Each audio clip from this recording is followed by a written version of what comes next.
because the primaries are happening and everything, you see all these presidential candidates debating it out on the stages and stuff. So, bro, why are you laughing? Why are you laughing? Sorry. Why are you laughing? Wait, what about it? What about Why are what you about all laughing? these presidential candidates? Yeah. Okay. So obviously, I've watched the Republican debates because there's way more Republican candidates, and What a well-informed man. they've actually been debating, and then the Democrats. There's a couple of them. There's two of them, I think, that actually. What? I mean, Who's the other one? Dean Phillips or something. Oh, what happened to Marianne Williamson or whatever her name was? No idea. There's only two Republicans left too, but the Democrats didn't even have a debate or anything. Mm-hmm. So that's my point. But yeah, so I've seen some of the debate. So I saw the Republican debates, and they were smashing on socialism as usual and saying, it's gonna be the end of everything. Socialism will ruin everything, and then usually Democrats are on the opposite side of that, but we didn't see their debates. Yeah. And also at the WEF meeting, the Argentinian Nothing. The Argentinian prime minister was the same. He was going off on socialism, and he was saying that it's gonna ruin everything. So I was thinking a little bit about this socialism versus capitalism thing, because someone once told me that it doesn't actually it doesn't really matter, or the attacks on socialism and the attacks on capitalism are just a way to divide us all, and neither of them matter, because social policies have always been there. We've never had pure capitalism, and we've never had pure socialism either. There's always been a mix of both in whatever society throughout history. So, True. Yeah. So I was thinking about that, and I feel like where we went wrong in terms of capitalism was not capitalism itself. There's a lot of people who will just say it's what? I was thinking about what Sean Strickland said, is by letting women work. Oh, yeah. That's where we went wrong. Yeah. I'm leaving that in there as well. Where we went wrong. But where we went wrong was not capitalism itself, but dirty capitalism, and where you have businesses collaborating with governments. If it was truly pure capitalism, like what people advocate for, then the governments wouldn't be collaborating with the businesses in the first place. So I think that would have worked, but where we went wrong again was when those big companies started playing playing a role in the governments. And someone literally said this during our history class, that JP Morgan busted the government out of a... Yeah. That's insane. How did a company busted the government out of a debt crisis? Yeah. So then you would have to think about the consequences of that. Like he's not paying them for free. He's not busting them out for free. That's what I would think. JP Morgan is a businessman. Why would he bust out anyone for free? And it also went vice versa, I remember, because during especially the Depression era, the government busted out a lot of people that were in debt or something. They just gave them freebies, basically. Yeah. And they didn't employ them or anything. They just gave the entire financial market a freebie, basically, in regards to their debt. During as part of the New Deal program? During that time. I don't know if it was part of the program specifically. I heard New Deal program was mainly focused on job opportunities, and that FDR himself was saying that it's not, or we should not be giving out freebies because it's not sustainable. In the long run. And yeah. Oh, Yeah, so maybe it was in the short term, yeah. But the New Deal definitely had a lot of job opportunity programs. What about the Yeah, but now I don't know. remember all the service corps and stuff that they CCC were they were creating, yeah. But I don't know. How many of those jobs are still in place today? I'd say a large majority of them, no? Yeah, and also I was thinking at that time minimum wage was, you could live off of it. Like our minimum wage was, a respectable wage, a respectable living. And now wage versus cost of living is just so big, the gap. I mean, I remember I said a blue collar, or I remember in one of the episodes before, a long time ago, I said there is a blue collar worker in 1945 or something. I forgot the exact date, but a blue collar worker in the 1940s, 1950s could live off, once 3 years of his salary was paid, he could afford a house. But nowadays, it's not even close to that. Yeah, no way.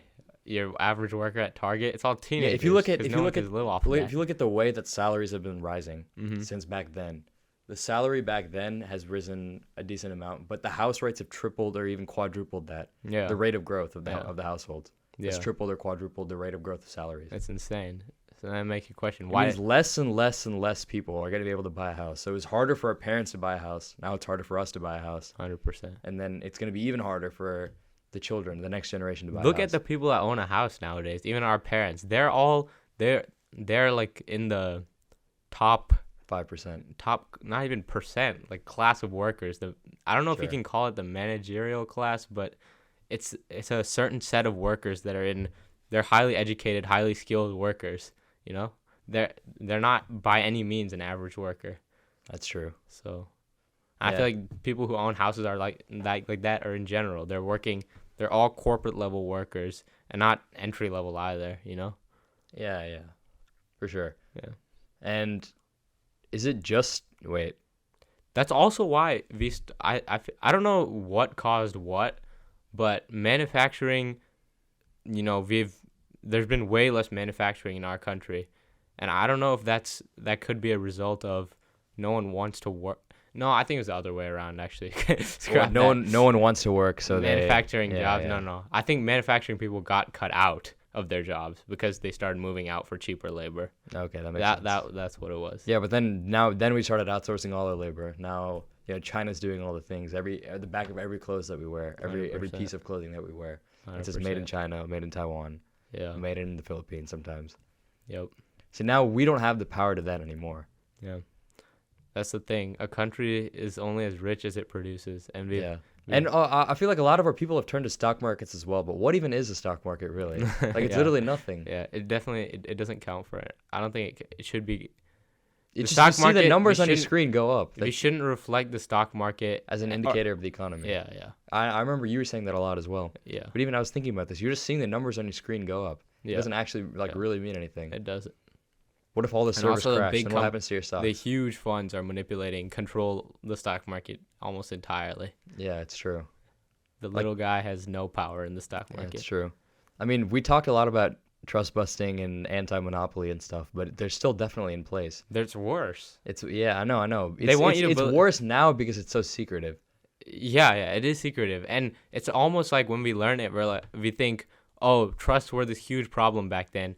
Now we have laws in place so that monopolies can never be in place again. But it's worse than it is. Yeah, I know. It's worse now than it was then, I think. know. Like, why isn't anyone, trust busting Amazon? Yeah, 100%. Because no one wants to. Mm-hmm. It's just like, remember, even in that debate thing that we were talking about, where they're saying this law is a specific exemption for the protections for these online companies. But then they're saying, why hasn't no one taken any action yet? Yeah. It's just because they don't want them to. Yeah, 100%. We should get back to that housing point because we said that house prices have increased a lot compared to the average person's wage, but why did they increase so much? We both know why they increased. I don't know if we want to talk about this. I'll say it, man. I don't care. Yeah, No one's fine. watching our podcast. Yeah, fine. But I don't know. We might be censored by YouTube. All right, fine. Let's filter it down then. Well, all right, fine. Bill Gates, you're not getting on this podcast, buddy. Wait, what? Bill Gates? We can cut this out if necessary. What are you talking about? What? Bill Gates? Yeah. He's buying so much land in America. Oh yeah. A lot of people are. So much. Like Yeah. he's buying hundreds and billions of dollars worth of land. Yeah. Okay, but also that's not what I was implying. I mean, there's that.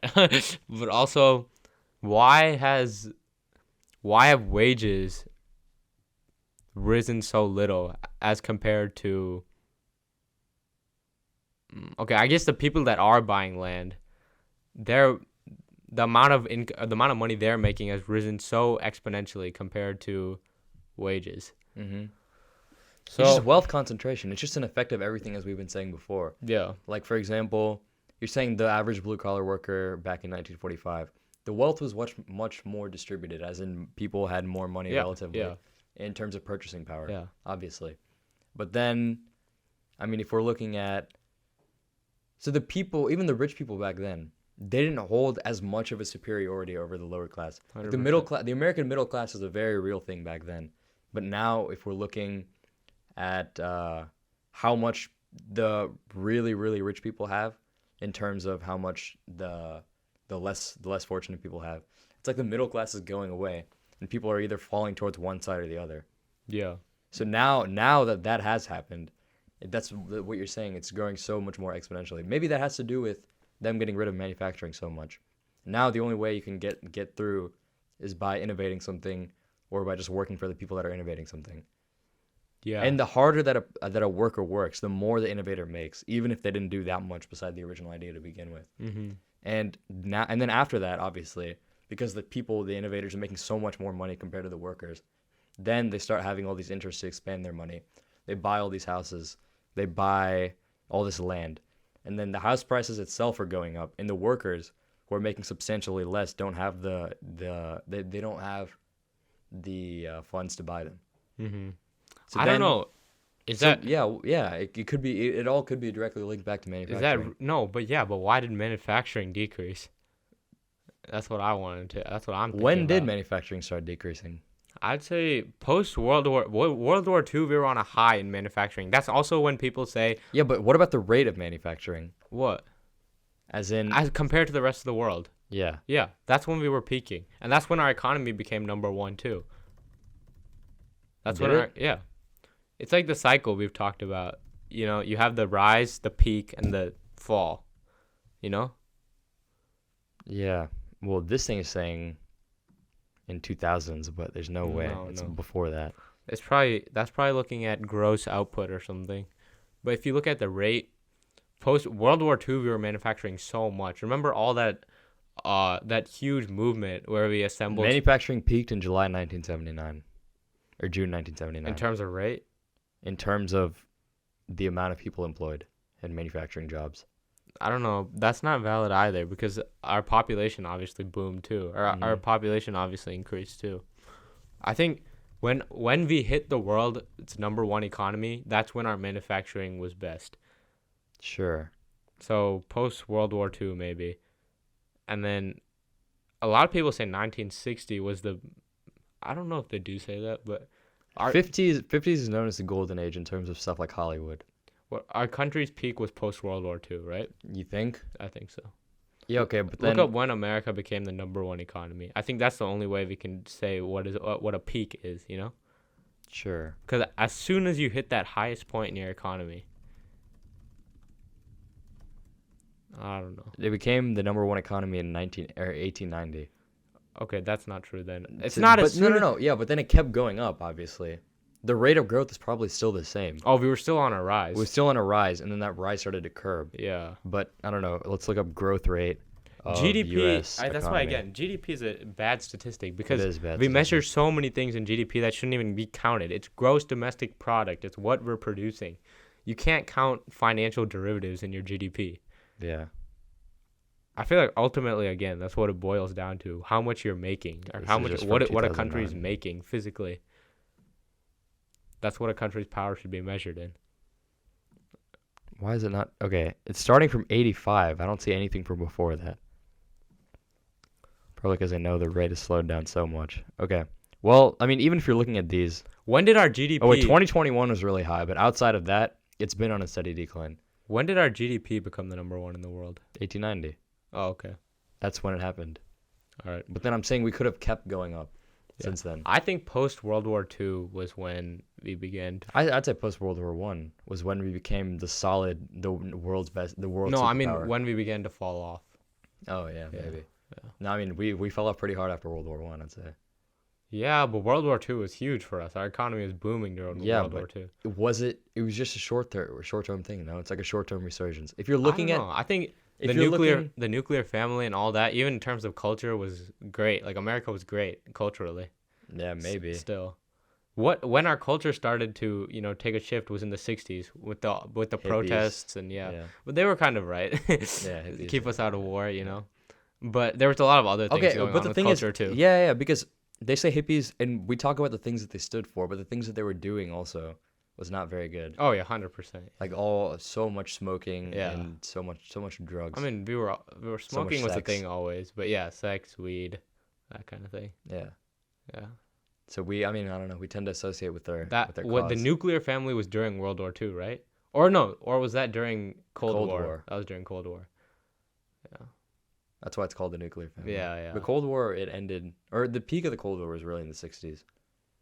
I feel like the nuclear family was during the beginning of the Cold War that's when people were starting to get worried and stuff about nuclear threats and stuff. Yeah. But was it really? Because Cold War went until when? It didn't officially end until 90s. Yeah. It ended with the collapse of the Soviet Union. Yeah. But I mean, it cooled down a lot after Kennedy. Mm-hmm. No, it didn't. It cooled down a lot after space. Yeah, Kennedy was when they were spying on each other and stuff. Yeah.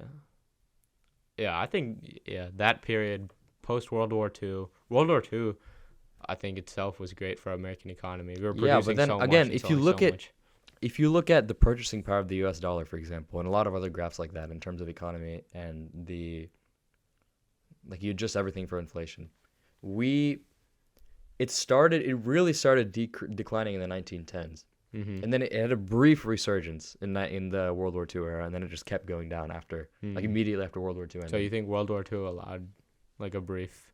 Yeah, that's all boom, I think. But we were already on the decline from 1913, from when the Fed was created. It could be. I feel like, I don't know. There could be a lot of things to do with that, because before the Fed, obviously there were economic cycles where we had more frequent boom and busts. Mm-hmm. But now the busts are huge and the booms are like pretty good. Yeah. Sad, with the exception of 2021. That was a huge boom. Yeah. You know, I want to get back to that point about income inequality between, not even income inequality, but like, again, like the whole point about how people can't afford houses anymore and how they're almost eliminated. The middle class is getting wiped out now.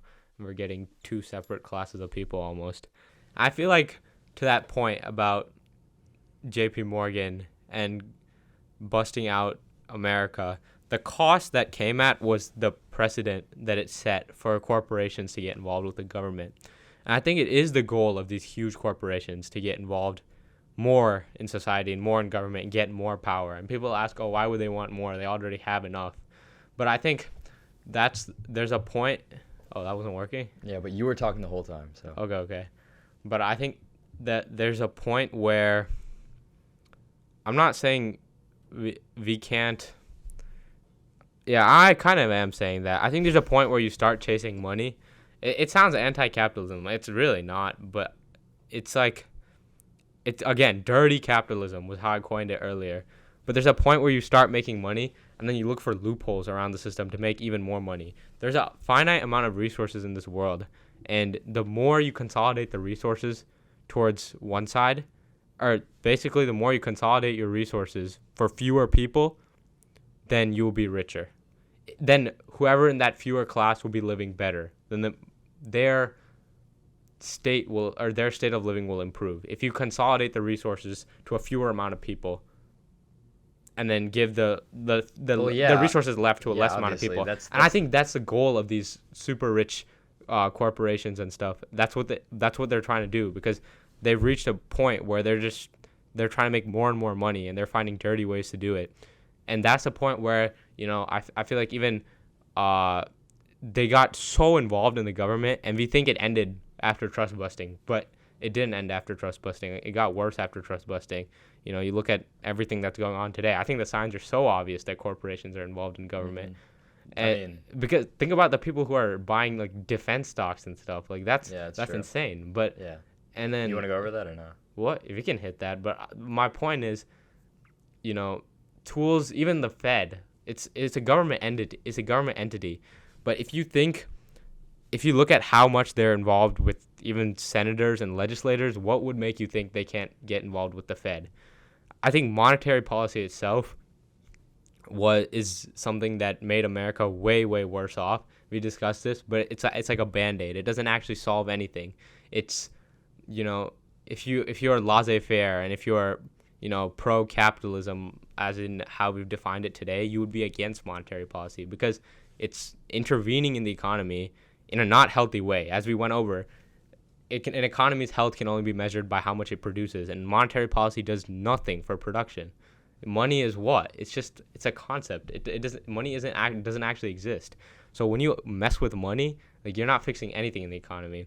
Keynesian economics was something that was how Keynesian economics worked in the 1940s, again, when America was producing more, was increased demand through government spending, which makes sense. If you increase demand, then production will go up. Production will go up. And then if production goes up, the economy gets better. Simple. But when we started, even in a macro last year, when we started talking about monetary theory or monetary policy And we have to look at all these different connections, like, oh, if you adjust the money supply, it'll do this, and it'll do this, and it'll do this. But then it always comes around, it comes back around. Mm-hmm. Just because you adjust the money and you get like some brief benefit from that doesn't mean you solved any issue, because production is still low, Yeah. It's the whole, it's like printing money. You're playing the numbers game. You're just making it seem like you're better than you actually are. Exactly. Because, I mean, if you're saying what is a country's worth determined by, the first thing I would say, at least, is military, and then the second is economy. Mm-hmm.